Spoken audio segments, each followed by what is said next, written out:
협조를 부탁드립니다. 이상 보고를 마치겠습니다. 네. 우선 정부 보고서를 과거에는 그 기계가 읽을 수 없다 이런 문제 지적이 많았는데 네네. 그 시정하기로 했었지 않습니까? 네네. 그거는 뭐 다 완료됐어요? 예, 저희 행안부는 이미 지난 4월서부터 시범 실시를 해서요. 전면적으로 다 개편을 했습니다. 이제 이것을 그 총리실하고 함께 유형화해서 전 부처로 확산할 계획입니다. 다른 부처들은 어때요? 지금 현재 공문서 작성에 무슨 표니 뭐 이상한 뭐 이런 거 많이 나가 기계가 못 읽는 부분이 상당히 많다는 거 아닙니까? 그거 어떻게 지금 바꾸자고 해서 정부 방침을 정했는데 그러니까 복잡한 도표를 잘 못 읽고요. 그 다음에 이제 이 그림이라든가 뭐 이런 것들로 뭐 형식을 너무 막 다종다양하게 만들어 가지고 네. 지금 저기 우리가 있는 저 문서들도 그렇잖아요. 일본을 그냥 이렇게 쓰면 되는데 네모칸으로 하고 다 안에서 색깔 넣고 네네. 막 이렇게 해놓으면 이게 저걸 다 분석해 읽어야 되는 기록 못 한다는 거 아니에요? 네, 그렇습니다. 근데 저 정도의 간단한 도표는 읽을 수 있습니다. 요즘 AI도 많이 발전이 돼 가지고요. 그런데 이제 주로 이 텍스트 위주로 하고요. 그다음에 그냥 그 개가식으로 돼 있는 것을 주어가 분명한 문장형으로 바꾸고. 어제는 다른 부처 또 공공기관이나 지방정부나 전체적으로 이 문서 작성 방식을 기계가 읽을 수 있도록 네네. 만드는 거는 국가적 과제인데 아직도 다 된 것 같지는 않아서 제가 말씀드려보는 거예요. 저희 행안부는 지금 다 아니, 행안부 시행을 말고 하고 다른 부처들 있어서 확산만 시키면 됩니다. 다른 부처들이 어떻게 하는 것도 행안부 소관 아닌가요? 이 네, 맞습니다. 문제가 나는 그렇습니다. 지방정부는 좀 어떤지. 네, 지방 정부도 이제 체크를 한번 중앙 정부가 해보십시오. 예. 좀 최대한 신속하게 해야 됩니다. 이게 지금 데이터 이것도 다 데이터들인데 이 네. 데이터 활용을 제한하기 때문에 과거에 지금 수기 문서로 되어 있던 걸 다 일부러 컴퓨터로 다 입력까지 했잖아요. 네.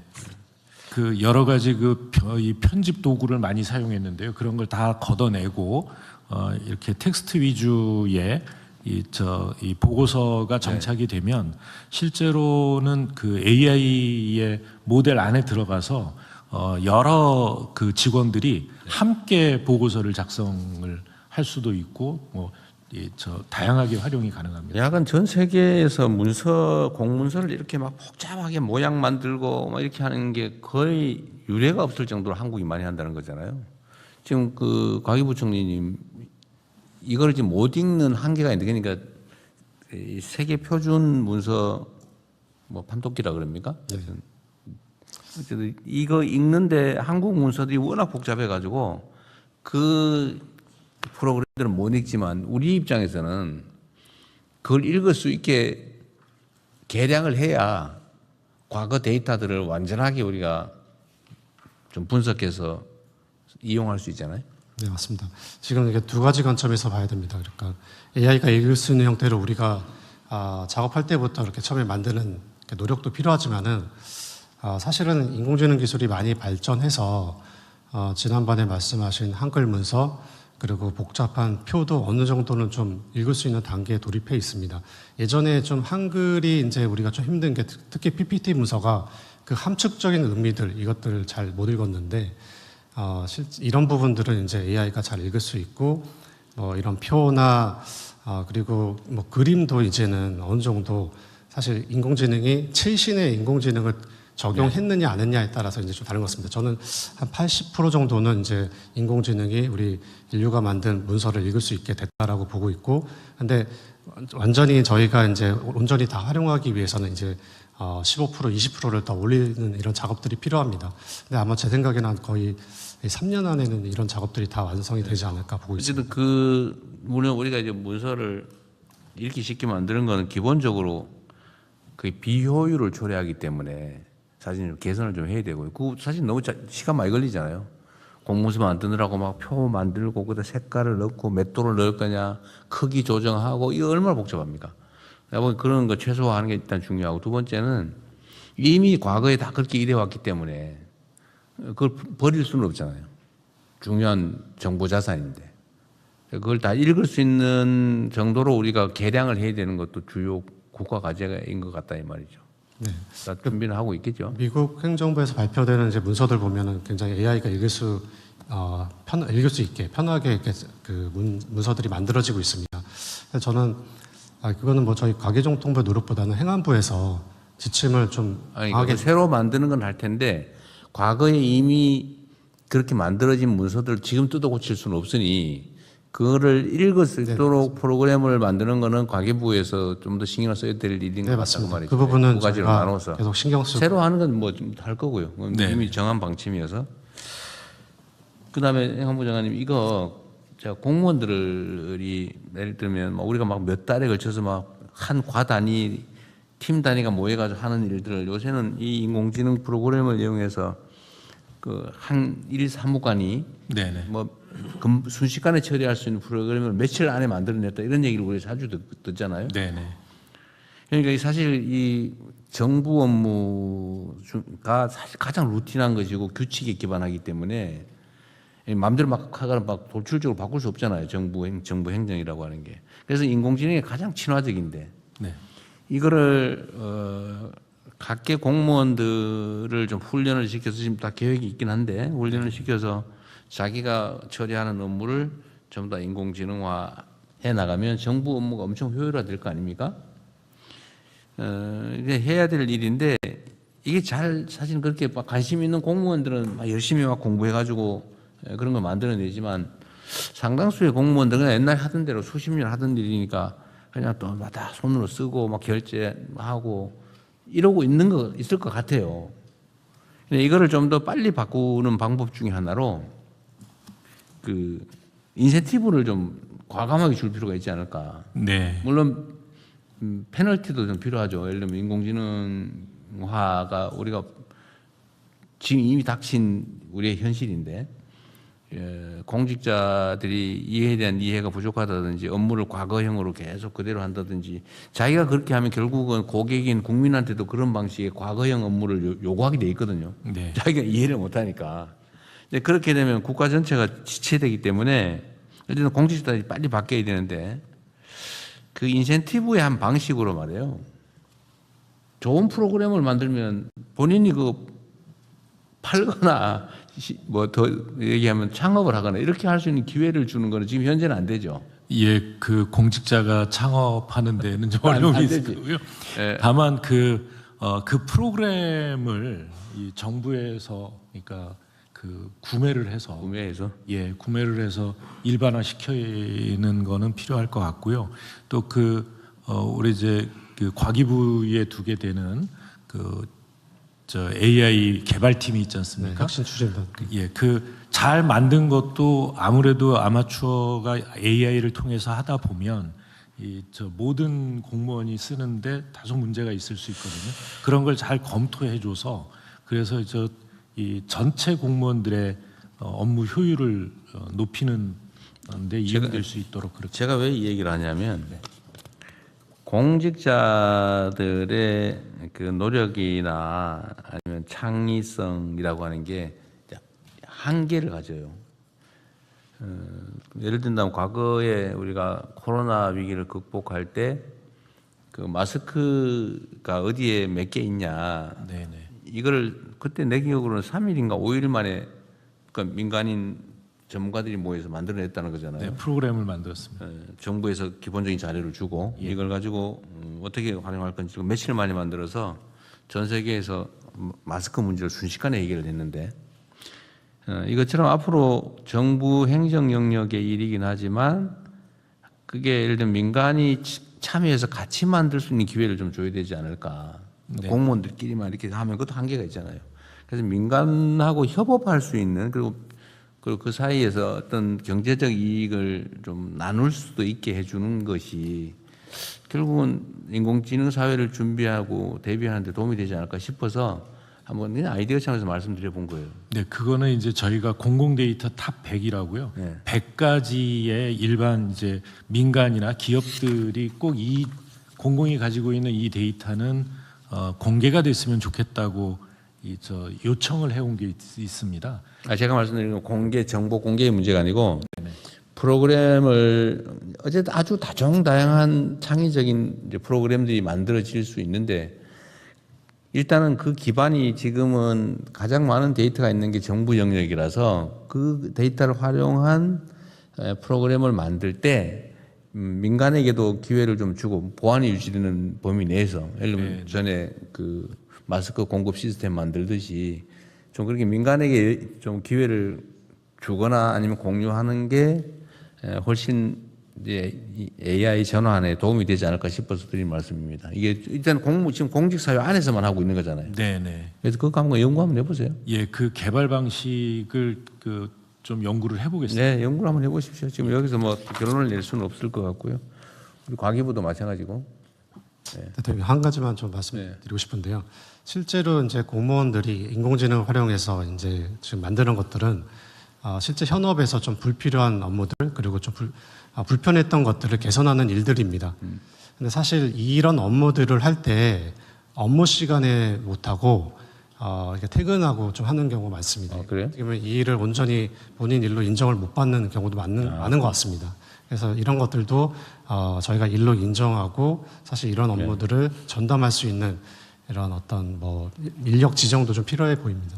아니 그 관심 있고 역량이 있고 한 사람들은 오히려 그 시간을 할애를 해줘야 될 것 같은데 집에 가서 또 퇴근 후에 개인 일을 시간을 내서 하고 있다는 건 정말 문제인데 그 지침을 하나 만들든지 해주십시오.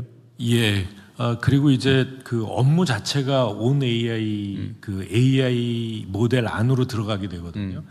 그리고 그건 자기가 해야 될 중요한 공무인데 왜 그걸 근무 시간에 못 하고 집에 가서 하게 만들죠? 예. 지금까지는 아마 이걸 공무라고 생각을 안 해왔던 것 같은데요. 취미 활동 비슷하게. 예, 그런 것 같은데요. 이게 이제 그 온 AI하고 AI 정부 실험실이라는 거는 뭐냐면 그런 프로그램을 주로 만들려고 하는 사람들에게 AI 엔진을 제공을 해주는 거거든요.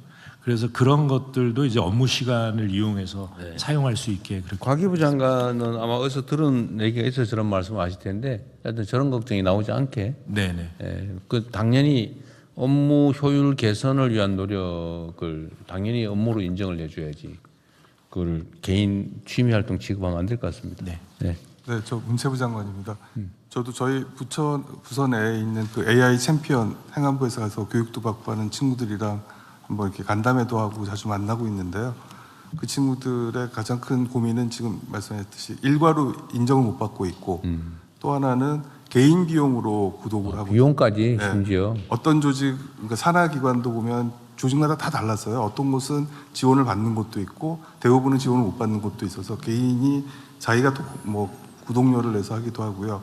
또 하나는 이런 일은 이미 이제 관심을 가지고 보기 시작한 친구들한테는 눈에 보이는 네. 이렇게 개선하면 되겠네가 보이지만 전혀 모르는 나머지 구성원들한테는 왜 저걸 저렇게 그렇죠. 눈 감고 하지? 다니니까 안 보이죠. 네.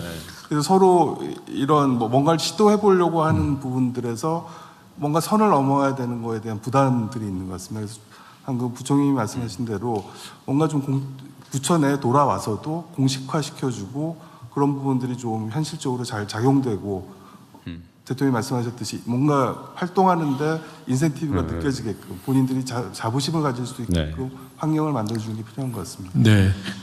그렇게 해 나갈 거고요. 지금 말씀하신 이제 유료로 이용을 하고 있다고 말씀하셨는데요. 지금 이제 4개 부처에 대해서만 지금 온 AI가 제공이 되고 있고 12월까지는 47개 중앙부처 전체로 제공이 될 텐데 그러고 나면은 그러니까 정부가 가지고 있는 AI 모델을 무료로 사용을 하게 된다는 말씀. 저 행안부 장관님, 저런 걱정들이 이제 현장에서 실제로 부딪히는 문제 같아요. 예를 들면 비용 문제도 사실 마찬가지죠. 저거는 엄청난 열정이 있어야 하는 일인데, 저 비용은 당연히 예를 들면 그 정부 회계에다가 저런 연구 개발 비용을 일종의 뭐라 그럴까 이렇게 칸을 하나 만들어 가지고 필요하면 그 빼다 쓸 수 있게 이런 거 좀 해주면 안 됩니까? 예, 아마 그런 항목이 좀 있나요? 돼 있을 텐데요. 그러니까 그 AI 공통 기반을 마련하기 위해서 예산을 좀 행안부가 확보해 놓고 있는 게 있습니다. 얼마나 있어요? 기획예산처에서 금액을 정확히 알지는 못합니다만은 내년도 AI 그 전 국민 교육과 함께 공공 분야에 대한 이 교육 등을 위해서 예산이 반영된 걸로 알고 있습니다. 저런 게 이제 해봐야 뭐 수백만 원 수준일 테고 좀 액수가 많으면 결제하면 될 텐데 좀 이제 자기 사무 또는 어쨌든 공무와 관련된 뭐 프로그램 개발이나 이런 거는 적극 권장을 해야 되거든요. 지금 사실 너무 아깝게 역량 낭비하고 있어요. 뭐 100만 명이 넘는 이 고급 인력들이 그 수치 정리하는 거 막 표 만들고 이거 한다고 세월 다 보내잖아요. 실제로는 그 사람들이 좀 창의적인 일 때문에 국민들의 의견을 듣거나 뭐 좀 새로운 또 효율적인 일들을 해야 되는데 너무 아깝게 지금 낭비되는 것 같아서 제가 자꾸 조급감이 생기는데요. 비용 문제를 해결하려면 아예 그 항목을 행정혁신 지원금 하든지 지원비 하든지 행정혁신 필요경비 항목을 하나 만들든지 해가지고 필요하면 다 이게 청구해서 웬만하면 다 쓸 수 있게 그렇게 좀 만들어 주시죠. 그 기획 예산처에서 좀 만들고 올해도 아직 몇 달 남았는데 지금은 그런 예산이 쓸 수 있는 여지가 있을까요? 올해 예산 항목 중에서? 그건 한번 행안부하고 같이 제가 보겠습니다. 기정 예산 중에서 뭐 혹시 이전용을 통해서라도 추가적으로 할 수 있는 여력이 있는지는 보겠고 내년도 예산안 부분은 지금 편성한 거에서 부족함이 있으면 국회 단계에서라도 증액해서 하도록 하겠습니다. 내년 거는 그렇게 하시고요. 하여튼 이 모든 사람들, 모든 공무원들이 연구개발자의 자세를 가지는 것도 필요하거든요. 그것보다 국가 발전에 도움이 되잖아요. 예, 올해 예산이 편성된 것이 없으면 네. 예비비라도 신청을 해서 그렇게 하십시오. 각 부처청 단위로 조금 그냥 저는 이걸 다 또 각 부처청으로 나눠 놓으면 그 액수도 관리도 문제고 또 불용 문제도 생기잖아요. 불용하면 또 뭐 또 비판하고 이러니까 그걸 좀 유연하게 쓸 수 있게 좀 배정을 언제든지 각 부처로 해줘가지고 쓸 수 있게 하나로 한두 개로 몇 개로 묶어놓으면 어떨까 싶어요. 이걸 다 부처청으로 쪼개놓으면 그 다 쓸 의무가 또 생기잖아요. 안 쓰면 또 비난받으니까. 네, 그렇게 유연하게 하는 방법을 연구해 보십시오. 예, 정부 혁신 업무를 행안부가 담당을 하고 있으니까요. 네. 그 AI 혁신 관련 그걸 예산을 하면 풀로 만들어 놓고 신청할 때 해서 교부를 하는 걸로 걸로 해서 교부할 예, 수 있게. 네. 그건 연구를 좀 해보면 방법이 나올 것 같아요. 예. 대통령님 지방정부 상황 좀 말씀드릴까요? 이 관련해서. 여기 그냥 필요한 만큼 지방정부는 알아서 하시면 됩니다. 중앙정부가 어떤 요청 필요한 게 있으면 나중에 정리해서 요청해 주시고요. 지방정부는 지방정부대로 하도록 하겠습니다. 네. 예, 다음. 더 이상 의견이 없으시면 원안대로 접수하겠습니다. 네, 법제처장입니다. 한 가지만 말씀드리겠습니다. 이 보고서 2페이지에 보면은 행안부에서 법령, 정책 사례 등 공공정보를 AI가 활용할 수 있도록 표준화하여 레고화하여 제공한다고 그랬는데 참고로 말씀드리면 지금 법제처에서 만들어서 관리하는 국가법령정보센터에 750만 건 정도의 법령 관련 정보들이 있습니다. 저희가 지금 AX 사업을 통해서 올해 말까지는 이 레고화 작업을 진행을 할 것입니다. 그리고 그럼 연말쯤에는 이 부분을 같이 이용할 수 있다는 점을 말씀드립니다. 얘기 나온 김에 이게 지금 법령도 과거 법령 그 시행 규칙까지 아마 말을 할 것 같은데. 예, 그렇습니다. 예를 들면 전에 제가 한번 말씀드렸었는데 예를 들면 해석예, 적용예, 예, 해석 지침 그런 부분도 다 포함되어 있습니다. 전부 다. 네. 그래서 이 시점 따라 예를 들면 지침이 막 바뀌기도 하니까 당연히 지금 그냥 시간 제한 없이 질문하면 현재 상태에 대한 답일 거고 예를 들면 76년 2월 기준으로 법률 해석은 그런 게 중요하잖아요. 예, 지금 법령은 그 연역 정보가 다 들어가 있는데 해석 지침이나 뭐 이런 것들 또 아마 그 부분은 법령하고 체제가 좀 다른데 그 부분 한번 살펴보도록 하겠습니다. 이제 그런 것도 필요하고 행정 해석 사례, 행정 적용 사례 예. 이런 것들이 문서화되어 있는 건 다 어쨌든 예, 그런 부분들은 다 보존되어 되는데 있습니다. 사실 그 중에 아까도 그래서 얘기한 건데 가장 마지막 단계는 사실 법원의 판결례잖아요. 예, 그렇습니다. 이 판결 사례들이 반드시 필요합니다. 그러지 않아도 이 법령 정보를 토대로 뭔가 판단을 하고 추론을 해서 의미 있는 결과를 낼 때는 판결 정보가 굉장히 중요한 자원으로 작용을 그렇죠. 하게 예. 될 겁니다. 어쨌든 그건 아까 말씀드렸으니까 잘 챙겨 주십시오. 예.